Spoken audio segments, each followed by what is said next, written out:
Bruce Boudreau joining us now. So John Cooper has had the Canadian lines in a blender ever since this tournament began. Against the Finns, McDavid was with Point and Stone, McKinnon centering Crosby and Reinhart, Marner, the odd man out, sliding to the third line, Bruce. But everything seemed to click. Is this the lineup you'd like to see in Thursday's final against the States? Well, for 56 minutes, I would have said absolutely. They got to practice in between.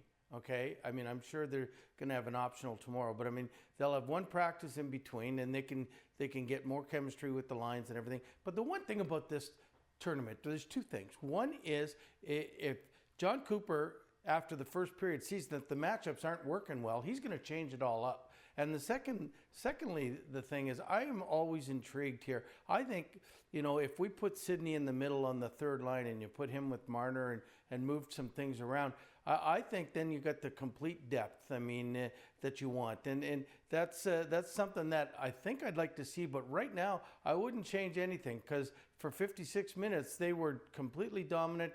They looked like they had great cohesion. Everything was flowing. And I would at least start with that group, and then let's see where it goes from there.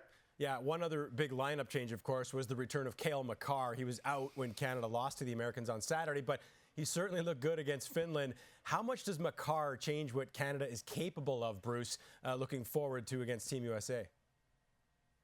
Oh my God, he is as good as there is in the whole world, and jumping up with the play, and he gives you another dimension of offense all the time. And if you look at today's game, how many times Canada drove them back and then hit the fourth defenseman, and it was usually Cale. It's what he does. And when you've got maybe one of the top three defensemen in the entire planet playing for you, it's going to make you better. It's going to make them fear that offensive line that's on there more, because now you got to pay a little bit more attention to him. So he's going to be it's going to be a completely different ball game when we play Thursday night, when we play the Americans, because he's a difference maker, and that's going to be that could be the difference right there. And keep in mind, the Americans missing their top defenseman, Quinn Hughes.